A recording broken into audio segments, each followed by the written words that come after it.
กำหนดชีวิตของตนเองยังไงก็ได้แต่ผมเลือกครอบครัว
ตอนนี้ผมยืนอยู่ที่สถา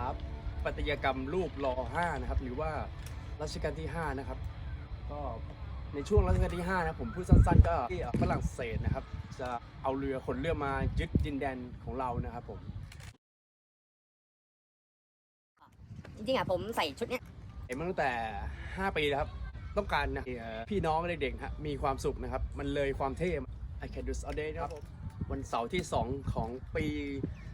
2565นะครับ